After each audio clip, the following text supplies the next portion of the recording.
نظر بد کی حقیقت اور اس کا علاج۔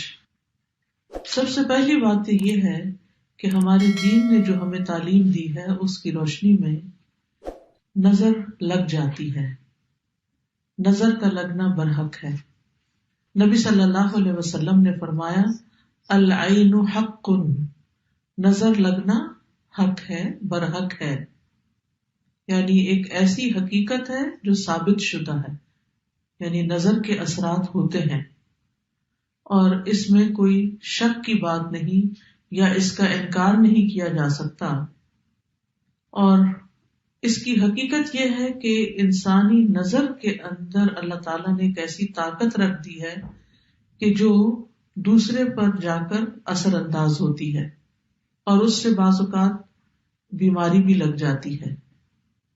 نظر بد کے بارے میں قرآن مجید سے جو بات ہمیں پتہ چلتی ہے وہ کچھ یوں ہے کہ یوسف علیہ السلام کے والد یعقوب علیہ السلام جو تھے، جب وہ اپنے سارے بیٹوں کو یوسف علیہ السلام کے پاس بھیج رہے تھے تو انہوں نے خاص طور پر انہیں ہدایت کی کہ سب ایک دروازے سے داخل نہ ہونا۔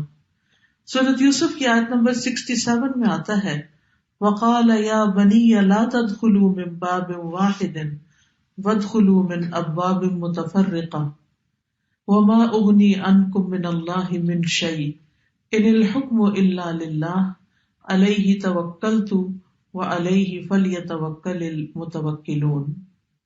یعقوب علیہ السلام نے کہا اے میرے بیٹو، ایک دروازے سے داخل نہ ہونا اور الگ الگ دروازوں سے داخل ہونا، اور میں تم سے اللہ کی طرف سے آنے والی کوئی چیز ہٹا نہیں سکتا، یعنی اگر تمہیں نظر لگ گئی تو میں تمہیں کچھ کام نہیں آ سکتا۔ حکم اللہ کے سوا کسی کا نہیں، اسی پر میں نے بھروسہ کیا اور اسی پر لازم ہے کہ بھروسہ کرنے والے بھروسہ کریں۔ تو چونکہ ان کے یہ 11 بیٹے تھے کہ جو سفر پر روانہ ہو رہے تھے اور سبھی جوان تھے، تو آپ خود سوچیں کہ کسی گھر سے 11 جوان بیٹے نکلے تو لازماً سب کی نگاہوں میں آئیں گے، کسی شہر میں داخل ہوں، شکلیں بھی ملتی جلتی ہوں اور صحت مند بھی ہوں، تو یہ دوسروں کے لیے ایک حیرت کی بات ہوتی ہے، تو جس سے انسان متاثر ہو سکتا ہے۔ نظر جو ہے اللہ کی تقدیر اور قضاء و قدر کے ساتھ کبھی کبھی قتل بھی کر دیتی ہے، کبھی بیمار کر دیتی ہے، کبھی دہشت زدہ کر دیتی ہے، کبھی کمزور کر دیتی ہے، کبھی کوئی چیز جلا دیتی ہے۔ تو ایسا کیسے ہوتا ہے؟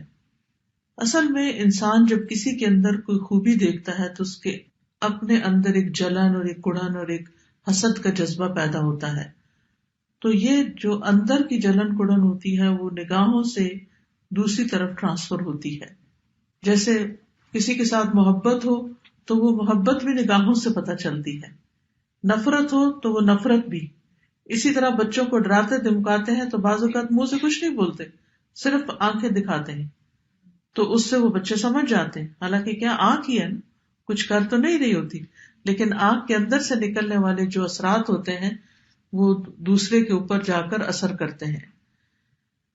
حدیث میں آتا ہے رسول اللہ صلی اللہ علیہ وسلم نے فرمایا اللہ کی قضاء و قدر کے بعد نظر بد ہی میری امت کے اکثر لوگوں کی موت کا سبب بنتی ہے، یعنی نظر لگتی ہے، بیمار ہوتے ہیں، مر جاتے ہیں، جانوروں کی موت کا باعث بھی بنتی ہے۔ رسول اللہ صلی اللہ علیہ وسلم نے فرمایا نظر بد آدمی کو قبر میں اور اونٹ کو ہانڈی میں پہنچا دیتی، یعنی اونٹ تڑپنے لگتا ہے اور اس کو پھر ذبح کر دیا جاتا ہے۔ پھر اسی طرح یہ ہے کہ بعض اوقات اگر کسی ماں کو نظر لگی ہوئی ہو جب بچے کے ساتھ پریگننٹ ہو تو وہ نظر اس کے بچے تک بھی منتقل ہو سکتی ہے، کیونکہ نظر کا تعلق جو ہے، یعنی نظر کے جو اثرات ہیں وہ جسم کے اندر تک سرایت کر جاتے ہیں۔ ابن القیم کہتے ہیں کہ حسد نظر بد لگانے کا اصل ہے، یعنی سب سے بڑی وجہ جو ہے وہ حسد ہے۔ کبھی انسان اپنے آپ کو نظر لگا دیتا ہے، کبھی بغیر ارادے یا طبعی فطرت کی وجہ سے اس کی نظر لگ جاتی، یعنی پہلی چیز تو حسد ہے، لیکن کبھی کبھی حسد کے بغیر بھی لگتی ہے، کبھی اپنے آپ کو بھی لگتی ہے اور کبھی کسی اور کو بھی لگ جاتی ہے۔ تو چیز کو دیکھنے اور نہ دیکھنے کا فرق ہوتا ہے کہ آپ کس نظر سے کسی چیز کو دیکھ رہے ہیں. کبھی انسان محبت کی نظر سے دیکھتا ہے، کبھی انسان حسد کی نظر سے دیکھتا ہے. نظر بد کی دو بڑی قسمیں بتائی جاتی ہیں، ایک ہے انسانی نظر کا لگنا اور ایک ہے جنوں کی نظر کا لگنا. یعنی بعض اوقات انسان کوئی بھی نہیں ہوتا لیکن پھر بھی انسان جو ہے یعنی بیمار محسوس کرتا ہے، کمزور محسوس کرتا ہے، تو اس کی وجہ جنات بتائے جاتے ہیں. اور پھر وہ نظر جو ہوتی ہے وہ انسان کو بیمار کر دیتی ہے، جس کے پھر کچھ سمٹمز ہوتے ہیں. ام سلمہ رضی اللہ عنہا سے مروی ہے کہ نبی صلی اللہ علیہ وسلم نے ان کے گھر میں ایک لڑکی دیکھی جس کے چہرے پر کالے دھبے پڑ چکے تھے. تو آپ نے فرمایا کہ اس پر دم کرو کیونکہ اسے نظر بد لگ گئی ہے. یعنی اس سے انسان کے خون کے اندر ایسے کیمیکل چینجز واقع ہوتے ہیں کہ اسکن ڈیزیزز بھی ہو سکتی ہیں. اور آپ صلی اللہ علیہ وسلم نے یہاں صفعۃ کا لفظ فرمایا جس کا مطلب ہوتا ہے جن کی نظر.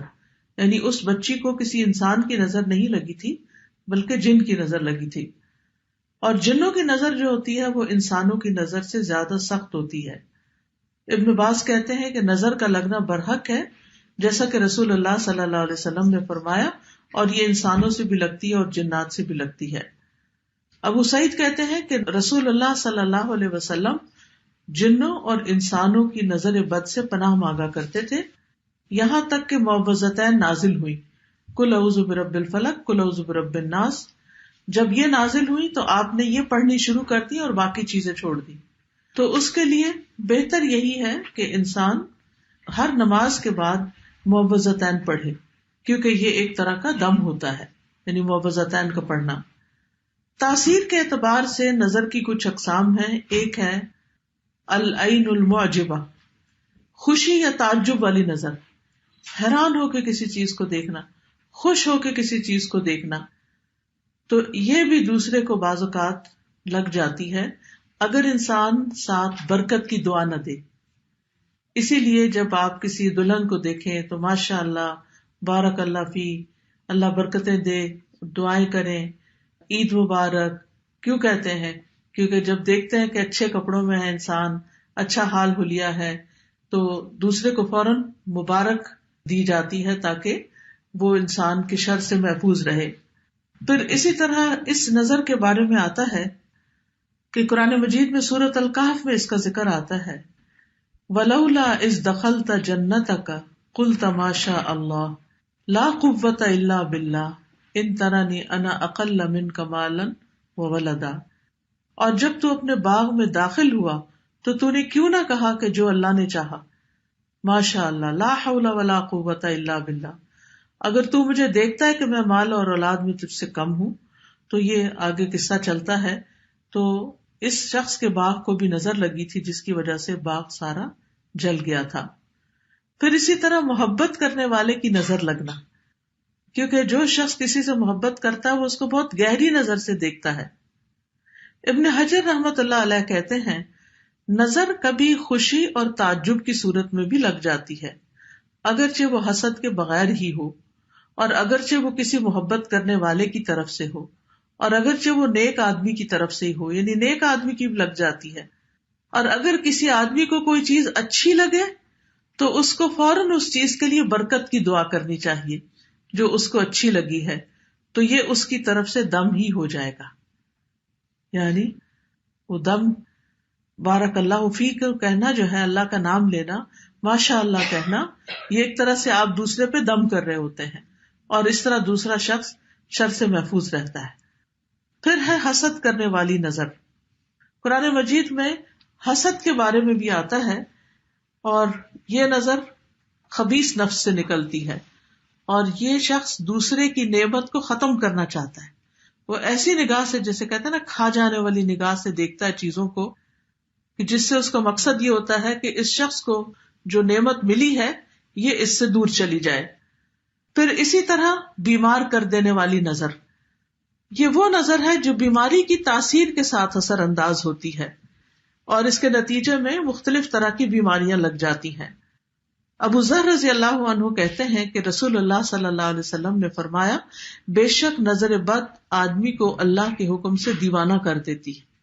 یعنی اگر اللہ کا اذن ہو جائے، جیسے اور جسمانی بیماریاں ہوتی ہیں تو وہ بعض جو ہے وہ ایک سے دوسرے سے تیسرے میں ٹرانسفر ہوتی رہتی ہیں اللہ کے اذن سے، تو اسی طرح یہ نظر بھی اور اس قسم کی بھی تکلیف دہ چیزیں جو ہیں وہ دوسرے تک پہنچتی ہیں.